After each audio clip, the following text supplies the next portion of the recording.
എല്ലാവർക്കും ഹക്കൂസ് കാർട്ടൂൺ അക്കാഡമിയുടെ പുതിയൊരു വീഡിയോയിലേക്ക് സ്നേഹപൂർവ്വമായ സ്വാഗതം. മുഖവരിയൊന്നുമില്ലാതെ കാര്യത്തിലോട്ട് കടക്കാം. കേരളത്തിൻ്റെ വിപ്ലവ ചരിത്രത്തിലെ ചരിത്ര പുരുഷനായ VS അച്യുതാനന്ദനെ കുറിച്ച് ഞാൻ വരച്ച കാർട്ടൂണുകളുടെ ഒരു സമാഹാരമാണിത്. 2013 പ്രിയദർശിനി പബ്ലിക്കേഷൻ പുറത്തിറക്കിയ പുസ്തകമാണിത്. മരണശേഷം VSന് വേണ്ടി മുതലക്കണ്ണീരൊഴുക്കുന്ന CPM നേതാക്കൾ VSനോട് ചെയ്ത നെറികേടുകളാണ് ഈ പുസ്തകത്തിൻ്റെ ഒരു കോപ്പി ഞാൻ അദ്ദേഹത്തിനെ കാണിച്ചിരുന്നു. അന്ന് തിരുവനന്തപുരത്ത് ഒരു ആയുർവേദ ഫെസ്റ്റ് നടക്കുന്ന സമയമാണ്. അപ്പോൾ VSനെ പിഴിഞ്ഞെടുക്കുകയാണ് നമ്മുടെ പിണറായി വിജയൻ. തെറ്റ് തിരുത്തിയ VSനെയാണ് പാർട്ടിക്ക് വേണ്ടതെന്നാണ് അദ്ദേഹം അന്ന് പറഞ്ഞത്. മൂന്നാർ തോട്ടം തൊഴിലാളികളുടെ സമരത്തിന് മറ്റ് നേതാക്കന്മാരെ കൂവി ഓടിച്ചപ്പോൾ അവർ VSനെ ഇരു കൈകളും നീട്ടി സ്വീകരിക്കുകയായിരുന്നു. VSനെതിരെ ഔദ്യോഗിക പക്ഷം സ്ഥിരമായി ഉപയോഗിക്കാറുണ്ടായിരുന്ന ഒരു പദമാണല്ലോ ക്യാപിറ്റൽ പണിഷ്മെൻറ്റ്. ആ ക്യാപിറ്റൽ പണിഷ്മെൻറ്റിനെ പറ്റി ഓർമ്മിപ്പിക്കുന്ന ഒരു കാർട്ടൂണാണിത്.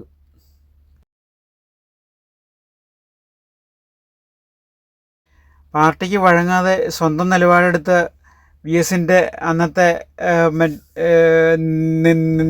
നിലപാടാണ് ഈ കാർട്ടൂണിൽ. ഇത് പുസ്തകത്തിലില്ലാത്ത മറ്റൊരു കാർട്ടൂൺ. കൂടംകുളം താപവൈദ്യുത നിലയത്തിൻ്റെ എതിരായ സമരത്തിൽ VS പങ്കെടുക്കരുതെന്നായിരുന്നു അന്നത്തെ ഔദ്യോഗിക നിലപാട്. പക്ഷേ VS പങ്കെടുത്തു. VSനെ ക്രൂശിക്കുക എന്നത് ഔദ്യോഗിക നേതൃത്വത്തിൻ്റെ ഒരു സ്ഥിരം ഏർപ്പാടായിരുന്നു. അതേപ്പറ്റി വരച്ചൊരു കാർട്ടൂണാണിത്. ഇത് പുസ്തകത്തിലുള്ളതാണ്.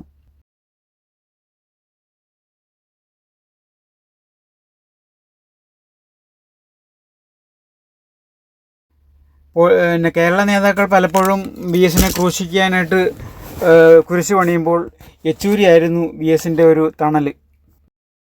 VSനെ പോളിറ്റ് ബ്യൂറോയിൽ തിരിച്ചെടുത്തില്ല. ദിനോസറുകളെ പോലെ യഥാർത്ഥ കമ്മ്യൂണിസ്റ്റുകാരനും മ്യൂസിയത്തിനുള്ളിലായി ഒരു കുറ്റിയേറ്റുപോയ വർഗമെന്നുള്ള നിലയിൽ. അതാണ് ഈ കാർട്ടൂണിൽ.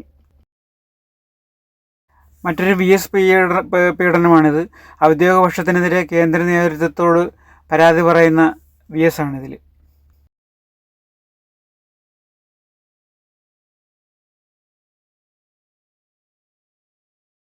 ഇതും ബുക്കിലില്ലാത്ത മറ്റൊരു കാർട്ടൂണാണ്. VSൻ്റെ കരചരണങ്ങൾ ഭേദിച്ച് കേന്ദ്ര നേതൃത്വം ചെയ്ത ക്രൂര നടപടിയാണിത്. VS തൊട്ടതും പിടിച്ചതും എല്ലാം പാർട്ടി അച്ചടക്കം ലംഘിച്ചു എന്ന് വിലപിക്കുന്ന പാർട്ടി നേതൃത്വമായിരുന്നു അന്ന്. ലാവ്ലിൻ കേസ് അഴിമതി തന്നെയെന്ന് ഉറച്ചു വിശ്വസിച്ച VSൻ്റെ മകനെതിരെ വന്ന ഒരു ആരോപണവുമായി പിണറായി നേരിടുന്ന ഒരു സമയമുണ്ടായിരുന്നു. അതാണ് ഈ കാർട്ടൂൺ.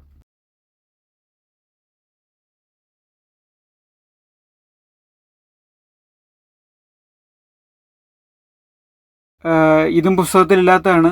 അസുഖക്കിടക്കയിലായിരിക്കുന്ന ഈ VSനെ സന്ദർശിക്കാനായിട്ട് പാർട്ടി നേതാക്കൾക്ക് ആർക്കും സമയമില്ലായിരുന്നു. ഗവർണർ സന്ദർശിച്ചു. പാർട്ടി വിരുദ്ധനെന്ന് മുദ്രകുത്തിയ VSനെ മുന്നിൽ നിർത്തിയാണ് അന്ന് പാർട്ടി പിറവത്ത് ഉപതെരഞ്ഞെടുപ്പിന് വോട്ട് ചോദിച്ചത്. ഉപതെരഞ്ഞെടുപ്പിനല്ല, എല്ലാ തെരഞ്ഞെടുപ്പിനും VSൻ്റെ ഫോട്ടോയും VSനെയും വെച്ചിട്ടാണ് ഇവർ വോട്ട് പിടിച്ചത്. പക്ഷേ ഇലക്ഷൻ കഴിയുമ്പോഴത്തേക്കും VS കറുവേപ്പിലയാവും. നിലമ്പൂർ സ്ഥാനാർത്ഥിയുടെ പ്രസ്ഥാനം നമുക്കറിയാമല്ലോ, വെട്ടി പട്ടിക്കെട്ടി കൊടുക്കണമെന്ന് പറയുന്നത്. ആ സമയത്താണ് ഉള്ള കാർട്ടൂണാണിത്. ഏറ്റവും പുതിയതാണ്. അപ്പോൾ പട്ടി ഇങ്ങനെ വായിൽ വെള്ളം ഊറിക്കൊണ്ട് നിൽക്കുവാണ്. കുരിശിൽ തറച്ച VS ആണ് പിറവം ഉപതെരഞ്ഞെടുപ്പിന് CPMന് വേണ്ടിയിട്ട് വോട്ട് ചോദിക്കുന്നത്. അത് താങ്ങി പിടിച്ചിരിക്കുന്നത് ഔദ്യോഗിക നേതൃത്വം പിണറായി, കോടിയേരി തുടങ്ങിയ ആൾക്കാരാണ്. ഇപ്പോൾ VSനെ പ്രത്യേക ക്ഷണിതാവാക്കുമെന്നാണ് CPMൻ്റെ പുതിയ നേതൃത്വം അവകാശപ്പെടുന്നത്. അപ്പോൾ പിണറായിക്കൊന്നും കണ്ടിട്ട് അറിയുന്നില്ല. പാർട്ടി സെക്രട്ടറി പറഞ്ഞു കൊടുക്കുകയാണ് ഇത് പഴയ VS ആണെന്ന്. ലാവ്ലിൻ കേസിനെതിരെ വീടുവിടാന്തരം കയറി നിരപരാധിത്വം വെളിപ്പെടുത്താൻ പാർട്ടി തീരുമാനിച്ചു.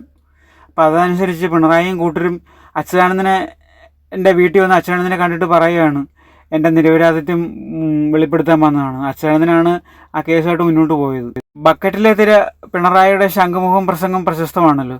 ബക്കറ്റിൽ കോരിയ വി എസ്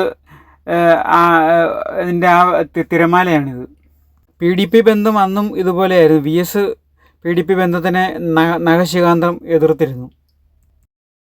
ദൗത്യത്തിന് പോയ വി എസിനെ അക്ഷരാർത്ഥത്തിൽ പാർട്ടി ബന്ധനസ്ഥനാക്കുകയായിരുന്നു. പക്ഷെ എന്നിട്ടും അദ്ദേഹം കുറേയൊക്കെ പിടിച്ചു നിന്നു. എൽ ഡി എഫ് അധികാരത്തിൽ വന്നപ്പോൾ വി എസിനെ മുഖ്യമന്ത്രിയാക്കിയെങ്കിലും ആഭ്യന്തര വകുപ്പ് അദ്ദേഹത്തിന് കൊടുത്തില്ല. അതിനെ സംബന്ധിച്ചിട്ടുള്ള ഒരു കാർട്ടൂണാണിത്.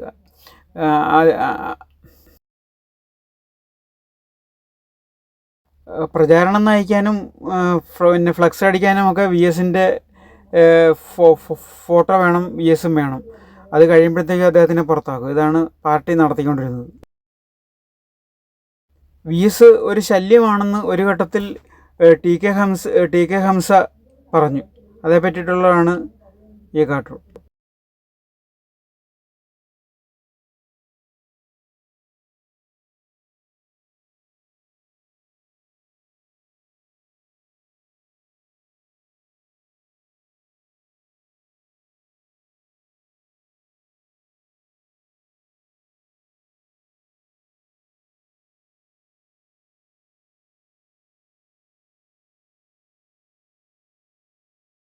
വി എസിൻ്റെ ഫോൺ ചോർത്തുന്നു എന്നൊരു ആരോപണം അന്ന് വളരെ വിവാദമായിരുന്നു.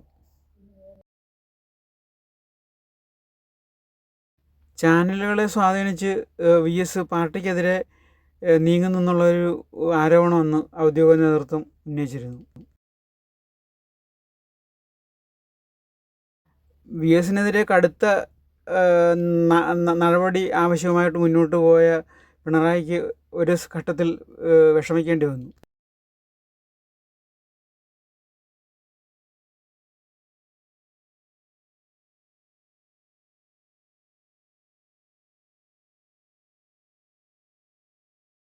വിഭാഗീയത ഒഴിവാക്കാനാണ് പിണറായിയുടെ ഒരു പ്രധാന ദൗത്യം.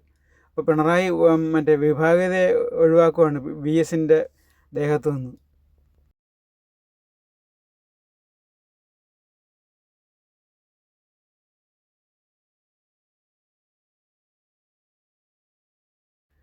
നിരായുധനായ വി എസിനെതിരെ നീങ്ങാനായിട്ട് കാരാട്ടും പിണറായിയും കൂടെ ഒന്നിച്ച് നീങ്ങുന്ന കാഴ്ചയാണ്. വി എസിനെതിരെ പുതിയ പുതിയ കുരിശുകൾ പണിയുക എന്നുള്ളത് ഔദ്യോഗിക നേതൃത്വത്തിൻ്റെ ഒരു സ്ഥിരം ഏർപ്പാടാണ്. നമ്മുടെ എം എ ബേബിയും പിണറായിയും മറ്റ് ഔദ്യോഗിക ഭാരവാഹികളും കൂടെ കുരിശ് പണിതുകൊണ്ടിരിക്കുക.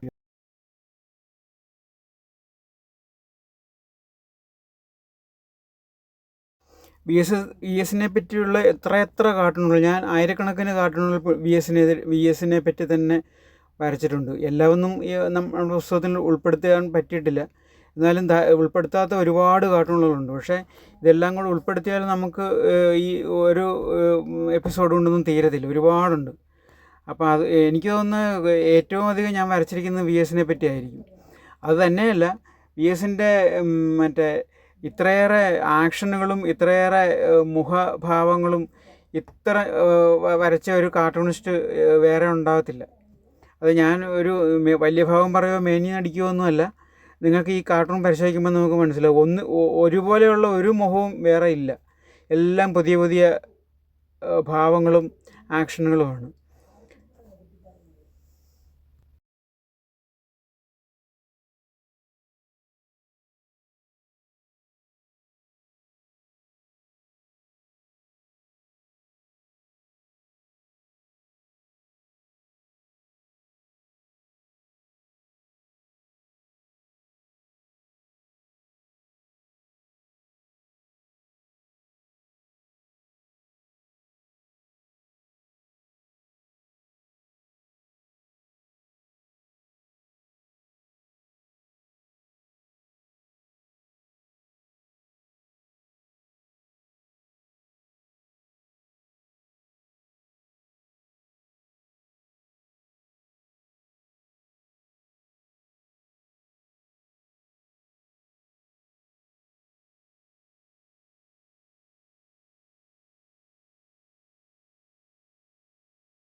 അഴിമതിക്കെതിരെ മറ്റ് കേസ് നടത്തിയ ബാലകൃഷ്ണപിള്ളയെ അകത്താക്കിയെങ്കിലും പിന്നീട് ബാലകൃഷ്ണപിള്ളയെ ഔദ്യോഗിക നേതൃത്വം മുന്നണിയിലേക്ക് എടുക്കുന്നതും അതിന് VS മൗനാനുവാദം നൽകേണ്ടി വന്നതുമൊക്കെ ചരിത്രമാണ്. ഇത് മറ്റേ കീഴാറ്റൂർ സമരത്തിന് അദ്ദേഹം മനസ്സുകൊണ്ട് അനുകൂലമായിരുന്നെങ്കിലും പാർട്ടി കീഴാറ്റൂർ സമരത്തിനെതിരായിരുന്നു.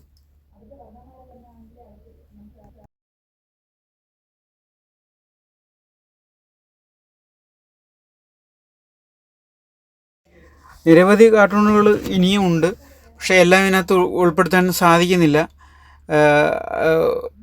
ഏതായാലും നമുക്ക് തൽക്കാലം ഇത്തവണ ഇത്രയും മതിയെന്ന് തീരുമാനിക്കുകയാണ്.